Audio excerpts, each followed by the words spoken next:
मुझे बताइए, यहाँ पे जम्मू कश्मीर में क्यों 5 साल से चुनाव नहीं हो रहे? और आज के संकेत समाचार पत्रों के ये हैं कि हिमाचल और गुजरात यहाँ के चुनाव हो चुके हैं, वहाँ के साथ दोबारा हो सकती है। यहाँ वोटर लिस्टें बनती रहेंगी, लोग उसी में लगाए रखेंगे। एक आदमी आता है गुजरात और सारा तंत्र जो है उसके हवाले हो जाता है। तो गुजरात का नाम ही इतना जो है दहशत है कि यहाँ पे अफसरशाही है, और इसलिए हम उसका वेरीफाई भी कोई नहीं करता। तो इस किस्म की मौज कहाँ मिलेगी? जम्मू कश्मीर में 2014 में आखिरी बार यहां पर विधानसभा के चुनाव हुए थे, जिसमें बीजेपी और पीडीपी ने अपनी एक सरकार बनाई थी, लेकिन 2018 में भी बीजेपी ने समर्थन वापस ले लिया। उसके बाद से ही काफ़ी उम्मीद जताई जा रही थी कि जल्द से जल्द यहाँ पर इलेक्शन हो, लेकिन काफ़ी समय हो गया यहाँ पर इलेक्शन नहीं करवाए जा रहे हैं। और इस साल उम्मीद की जा रही थी कि 2023 में जिस तरह से संकेत भी आ रहे थे सेंट्रल गवर्नमेंट से कि अप्रैल और मई में इलेक्शन यहाँ पर करवाए जा सकते हैं, लेकिन अभी कुछ खबरें निकल कर आ रही हैं जिसके अनुसार इस साल भी लगता है कि यहाँ पर इलेक्शन होने के आसार नज़र नहीं आ रहे हैं, क्योंकि जो इलेक्शन कमीशन है वो यहाँ पर दोबारा से इलेक्टोरल रोल रिवीजन करवाने जा रहा है, जिसमें काफ़ी समय लगेगा। उसके साथ और भी इस साल कई ऐसे यहाँ पर इवेंट्स होने वाले हैं जिसकी वजह से आसार काफ़ी कम नज़र आ रहे हैं। इस पर बातचीत करने के लिए अभी हमारे साथ जम्मू कश्मीर प्रदेश कांग्रेस कमेटी के चीफ स्पोक्स पर्सन और फार्मर एमएलसी रविंद्र शर्मा जी हैं। इनसे बातचीत करते हैं। तो जिस तरह से ये कुछ खबरें आ रही हैं इस समय कि एक दोबारा से जो है इलेक्टोरल रोल रिवीजन करवाई जा रही है, और जिसमें एक समय भी लगेगा, और भी इस साल कई और भी इवेंट्स होने हैं, जिसकी वजह से ऐसे आसार नज़र आ रहे हैं कि शायद इलेक्शन विधानसभा की जो उम्मीद की जा रही थी ना हो। देखिए, संकेत तो कुछ ऐसे आ रहे हैं, लेकिन हमने तो प्रयास किया। 13-14 पार्टियां जो है वो हम इलेक्शन कमीशन से मिले, और देश की भी जो मुख्य मेन ओपोजिशन पार्टीज हैं उन्होंने भी दस्तखत किए। हमारे राष्ट्रीय अध्यक्ष मल्लिकार्जुन खड़गे साहब ने भी उस मेमोरेंडम पे दस्तखत करके, मैं भी उस डेलीगेशन में गया, कि हमने उनसे ये अपील की कि आप बताइए क्या वजह है। 4.25 साल हो गए हैं, जून 2018 से जून 2023 में 5 साल हो जाएंगे कि जम्मू कश्मीर में चुनाव नहीं हो सके, और 4.25 साल या 5 साल की कोई इजाज़त नहीं है सरकार के पास। उससे पहले जो 4 साल या 3.5 साल सरकार चली, वो भी हिचकोले खाती रही। आपको पता है, नॉर्थ पोल साउथ पोल, और ये अपनी अपनी वोट बैंक, अपनी अपनी कॉन्स्टिट्यूंसी को एड्रेस करते रहे, अपने अपने स्लोगन और लोगों के काम नहीं कर सकते थे, क्योंकि ये विचित्र गठबंधन था। और इतनी मैच्योरिटी तो थी नहीं, इतनी फराख दिली थी नहीं कि कुछ अपने कॉन्स्टिट्यूंसी के या अपने सियासी मुद्दों को एक तरफ रख करके हम लोगों का विकास और काम करें। और जम्मू कश्मीर जिस मुसीबत में है, पाकिस्तान की प्रॉक्सी वार का शिकार है, लोग मिलिटेंसी का शिकार है, उससे पहले निपट लें। लेकिन उन्होंने प्रायोरिटी उन चीज़ों को दी कि जम्मू कश्मीर को एक तजर्बागार और लेबोरेटरी बना करके भारतीय जनता पार्टी पूरे देश में चुनाव लड़ती है, और चुनाव में इसको इस्तेमाल करती है, हर मुद्दे को हर तरीके से। उनके पास कोई मुद्दा नहीं है। वो तमाम मुद्दे जो लेकर के आए थे उन मुद्दों पे एक्सपोज हो चुके हैं। महंगाई चरम सीमा पे है, जो उन्होंने कहा था कि 35-36 पे पेट्रोल डीजल होना चाहिए था, और गैस और ये चीज़ें जिस पे करते थे। ब्लैक मनी लाएंगे, आज सफ़ेद धन लेकर के बैंकों से लूट करके लोग विदेशों में बैठे हैं, और कुछ किया नहीं मोदी सरकार ने। और इसी तरह से सूट बूट और अमीर लोगों की सरकार उनको खुश करने में लगे हैं, उनको सारे बेनिफिट देने के लगे हैं, देश बेचने में लगे हैं, देश की संपत्ति बेच दी। इसलिए वो तमाम मुद्दे, लोकपाल, अकाउंटेबिलिटी, ट्रांसपेरेंसी, जितने स्लोगन थे वो दिखाने के लिए जुमले थे, और इसलिए वो मुद्दे तो छोड़ करके वो दूसरी तरफ चल पड़े हैं। और इसलिए उनका मकसद भी ये है कि सत्ता में बने रहना, चाहे वो उसके लिए जितनी मर्जी देश के लिए, देश को जो है वो कीमत चुकानी पड़े। तो मुझे बताइए, यहाँ पे जम्मू कश्मीर में क्यों 5 साल से चुनाव नहीं हो रहे? आज 9 साल से ज़्यादा हो रहे हैं कि जम्मू कश्मीर में असेंबली चुनाव नहीं है। अगर एक सरकार गिर गई, वो आप चल नहीं सकते थे, और आपने तो पूरा प्रयास किया कि बीजेपी पीडीपी के पीछे पीछे चलती रही, यहाँ तक कि एक आतंकवादी के मरने पे भी इन्होंने कहा कि नहीं जनाब, हमें भी पता होता तो हम ऐसा नहीं करते। ये खुश करने की राजनीति जब फेल हो गई, अल्टीमेटली सरकार तोड़ी गई, तो उसके 6 महीने साल के अंदर चुनाव होने चाहिए थे। तो कोर्ट कहता है कि यहाँ पे असेंबली भंग हो जाए तो वहाँ 6 महीने की अवधि के अंदर तकरीबन चुनाव हो जाने चाहिए, कोई वजह नहीं है। लेकिन यह है कि ये सरकार उन चीज़ों को मानती नहीं। और आप जो है इन्होंने कहा डीलिमिटेशन होगी, फिर रिवीन समरी रिवीन किया गया स्पेशल। और आज के संकेत समाचार पत्रों के ये हैं कि हिमाचल और गुजरात यहाँ के चुनाव हो चुके हैं, वहाँ के साथ दोबारा हो सकती है। यहाँ वोटर लिस्टें बनती रहेंगी, लोग उसी में लगाए रखेंगे। और चुनाव के संकेत जो है वो ऐसे हैं कि शायद ये ना करें। हालांकि चुनाव आयोग ने तो ऐसा नहीं कहा, अब हमें जो जानकारी नहीं है, लेकिन हमने प्रयास किया। लेकिन केंद्र सरकार हमेशा ये कहती रही है कि यहाँ के लोगों की, जम्मू कश्मीर के लोगों की जो एस्पिरेशंस हैं हम उनका ख्याल रखेंगे, और यहाँ पर एक चुनी हुई सरकार जल्द से जल्द देने के भी उन्होंने कई बार आश्वासन दिए और वादा भी किया, जिसके लिए कई संकेत भी दिए कि इसी साल अप्रैल और मई में विधानसभा के चुनाव यहाँ पे करवाए जाएंगे और इसी साल लोगों को यहाँ पर एक चुनी हुई सरकार मिलेगी।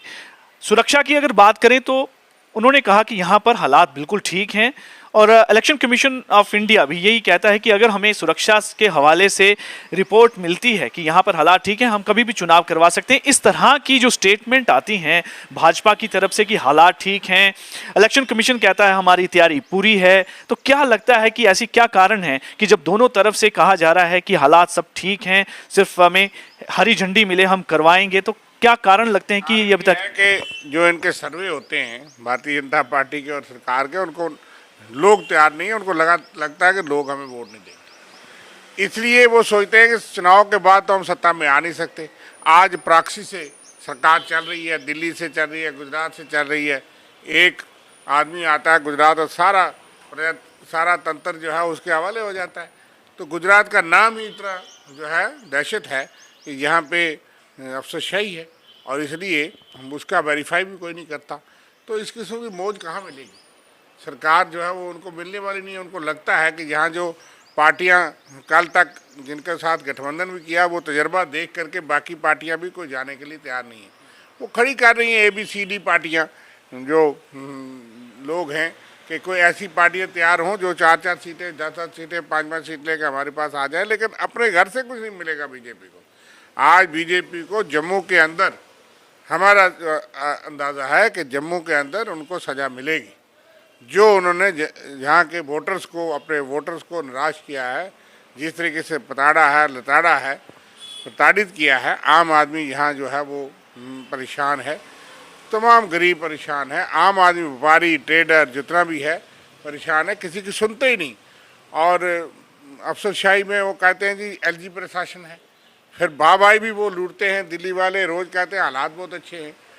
6 महीने तक से ज़्यादा यहाँ कश्मीरी पंडित और जम्मू के मुलाजिम सड़कों पर रहे, लेकिन उनकी बात किसी ने सुनी नहीं। विपक्ष ने प्रयास किया, सब कुछ किया, लेकिन विपक्ष की बात सुनता ही नहीं। जमहूरियत में विश्वास ही नहीं करते। जो विपक्ष मुक्त, कांग्रेस मुक्त के नारे लगाने वाले लोग हैं, वो तो चाहते हैं लोकतंत्र होना ही नहीं चाहिए। एक बार चुनाव करके हम आ जाए, दूसरी बार जिस तरह से मर्जी आ जाए, तीसरी बार भी वो प्रयास करेंगे।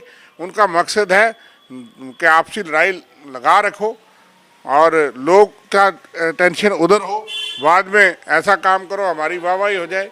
आज पंजाब के अंदर क्या हो रहा है? एक आदमी सारे पंजाब को, देश को नचा सकता है? कुल मिलाकर के ध्यान हटाना है, किसी और मुद्दे पे भटकाना है। और हमारे लोग इमोशनल हैं, धार्मिक तौर पे हम इमोशनल लोग हैं, राजनीतिक तौर पे इमोशनल लोग हैं। जिस पार्टी, जिन लोगों ने 52 साल तक झंडा ही नहीं चलाया, आज वो झंडे के ठेकेदार हो गए। इलेक्शन कमीशन ऑफ इंडिया यानी चीफ इलेक्शन कमिश्नर से जब आपकी मुलाकात हुई, आपके डेलीगेशंस की, तो उनके तरफ से किस तरह की उनके कहना था, उनका क्या इसको लेकर जो आपका डेलीगेशन मेमोरेंडम लेके गया था, तो उन्होंने क्या वजह बताई कि क्या कारण? वजह नहीं है। इलेक्शन कमीशन का काम है शेड्यूल निकालना, चुनाव की चीज़ें तैयार करना। उनका काम ये है कि सरकार से पूछते हैं, जितना मुझे समझ है कि जम्मू कश्मीर जैसी रियासत है UT में, कि यहाँ मिलिटेंसी हो, टेररिज्म हो, आतंकवाद हो, अगर सरकार तैयार है, सरकार कहती है कि हम सुरक्षा दे सकते हैं और चुनाव करने, तो इलेक्शन कमीशन को चुनाव करना है। सारी प्रक्रिया पूरी है। ये तो एक बहाना है। रोज़ बीजेपी के नेता आकर के कहते हैं ना चुनाव आयोग तय करेगा चुनाव कब कराना। ये चुनाव आयोग डेट तय कर सकता है। मार्च का महीना या अप्रैल का सबसे सूटेबल था। चुनाव आयोग इन चीज़ों को मद्देनजर रख के फैसले करता है। चुनाव आयोग ने डेटें तय करनी होती है और सुरक्षा पूछते हैं सरकार से, भाई सुरक्षा इतनी हमको चाहिए, ये हो सकती है। तो चुनाव आयोग को बदनाम करना, और फिर चुनाव आयोग के लिए भी अब सुप्रीम कोर्ट ने कहा है, कुछ तो अच्छा कहा है कि वो जो चुनाव आयोग बने वो निष्पक्ष काम करे। कुछ ना कुछ तो सुप्रीम कोर्ट को भी लगा कि आज जो चुनाव आयोग लगा है वो निष्पक्षता का काम नहीं करता। इसलिए हमें चुनाव आयोग से तो उम्मीद है, लेकिन हम असल में जानते हैं कि ये गवर्नमेंट, होम मिनिस्ट्री और गवर्नमेंट ऑफ इंडिया को फैसला करना है और लोगों को वोटिंग का अधिकार देना है कि नहीं देना। मैं ये कहना चाह रहा था कि आपसे ये जानना चाहूँगा कि जिस तरह से कहा कि इस साल विधानसभा के चुनाव करवा सकते हैं, क्योंकि एक तो अभी ये सुटेबल टाइम है और एक अक्टूबर और नवंबर का भी बताया जाता है, जिसमें अभी अगर इलेक्टोरल रिवीजन की जैसे कि बात निकली है, 2 महीने उसमें लग जाएंगे, अमरनाथ यात्रा आ जाएगी, फिर G20 आ जाएगा, बरसात आ जाएगी, तो इस तरह करके पूरा साल तो निकल गया। तो ऐसे हालात में तो लगता नहीं कि अभी एक मौका था जब हो सकता था, आगे तो शायद नहीं, पॉसिबल नहीं है इस साल। देखिए, होने में तो कभी भी हो सकता है, लेकिन यह है कि संभावनाएं जो आपने कही वो बिल्कुल दुरुस्त है, और अक्टूबर नवंबर में भी हो सकता है, लेकिन वही अक्टूबर नवंबर, उससे पहले यहाँ हो जाना चाहिए था। अगर आपने स्पेशल सवरी रिवीजन ऑर्डर करके एक संकेत दिया कि हाँ हम गंभीर हैं, और बार बार बयान आते हैं जी मार्च अप्रैल में चुनाव होंगे, ये बेवकूफ़ समझते हैं लोगों को, चाहे गुमराह करते हैं, हमें समझ नहीं आती, वो तो जानते हैं आप। और दूसरी बात है, जनता की परवाह नहीं करते, क्योंकि एक मैंडेट है, वहाँ से रिमोट कंट्रोल से चलाते हैं, और इसलिए वो ज़रूरत नहीं समझते। ज़रूरत उन लोगों का जिनकी बात सुनने वाला कोई नहीं है। सारी फैसिलिटीज़ जो एंजॉय करते हैं, हर किस्म के प्रोटोकॉल एंजॉय करते हैं।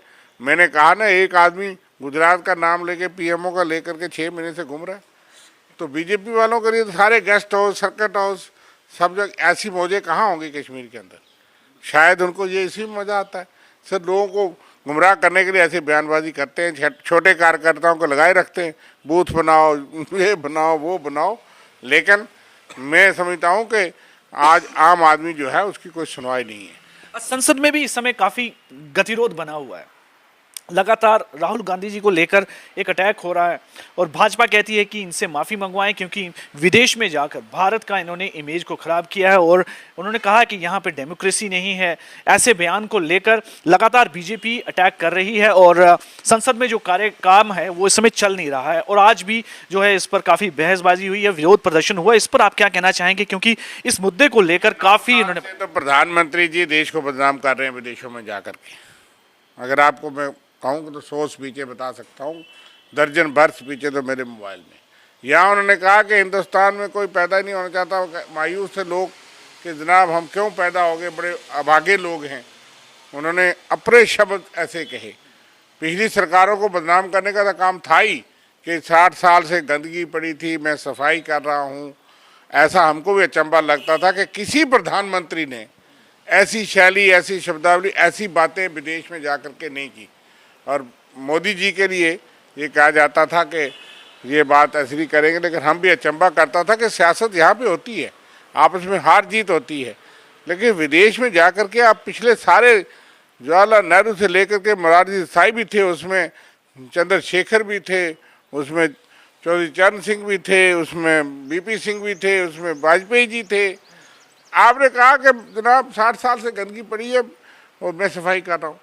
और आप चाइना में जा कर के, कनाडा में जा कर के, साउथ कोरिया में जा कर के इस तरह के भाषण देते थे, और आपको भूल जाते थे कि उसमें नॉन कांग्रेस सरकारें भी रही और वैसे भी देश के खिलाफ बात नहीं बोलते। और आज जब आप देख लीजिए कि राहुल गांधी के घर पे तो ऐसे पुलिस गई जैसे कहीं उन्होंने कोई रेप या बलात्कार या वो मोलेस्टेशन की हो। उन्होंने कहा कि उस महिलाओं ने मुझे बताया, और ये बात कोई झूठी नहीं है, बहुत सी महिलाओं के साथ अत्याचार ऐसे होते हैं, और फिर वो स्टिग्मा की वजह से, सोसाइटी की वजह से, गुंडागर्दी में उनके घर वालों को मार दिया जाता है, जो हाथरस में देखा, बाकी कई जगह पे हम देखते हैं। जब देश का वातावरण ऐसा हो तो रिपोर्ट भी नहीं करती और नहीं करना चाहती कि भाई उससे और हैरेसमेंट होगी। लेकिन उन्होंने अगर कोई बात सुनाई, उसके लिए इतना बड़ा हमला करके करना। मसला ये है कि अडानी पे जवाब नहीं देना चाहते। गवर्नमेंट का काम यह है कि अगर किसी मुद्दे पे दब गए तो कहीं और बिल्ली थैले से निकाल लेते हैं कि सारा मीडिया उधर भाग पड़े, नई खबर कर दो, कहीं ऐसा काम हो जाए कि हमारा उस मामले से लोगों का ध्यान आकर्षण हट जाए। ठीक है, ये हर चीज़ में यही करते हैं और इसलिए इस वक्त महंगाई पे इनको जवाब नहीं है, बेरोजगारी पे इनको जवाब नहीं है, अडानी पे जवाब नहीं है, संसद में बोलने नहीं देते, पेज निकाल लेते हैं, एक्सपंज कर देते हैं। वो करने के बाद अगर राहुल गांधी ने कहा कि ये निज़ाम जमहूरियत की कदरों को, असूलों को फॉलो नहीं कर रहा जो आज तक 75 साल की भारतवर्ष की जमहूरियत है, तो उन्होंने एक पार्टी, एक सिस्टम के खिलाफ बात की है, ना कि देश के खिलाफ। उसको ट्विस्ट करके ये करना चाहते हैं, ये एक बहाना है। सर, व्यूज टुडे के साथ बातचीत करने के लिए बहुत बहुत धन्यवाद। तो जैसे अभी आपने सुना कि रविंद्र शर्मा जी ने कहा कि जिस तरह से सरकार सिर्फ एक झूठे वादे कर रही है कि जम्मू कश्मीर में विधानसभा चुनाव जल्द करवाए जाएंगे, लेकिन कोई ना कोई बहाना बनाकर जो है इसको टाल रही है और यहाँ के लोगों को एक डेमोक्रेटिक सरकार से महरूम कर रही है, जो एक तरह से फंडामेंटल राइट्स है, जो भारत का कॉन्स्टिट्यूशन है, ये उसकी एक तरह से वायलेशन है।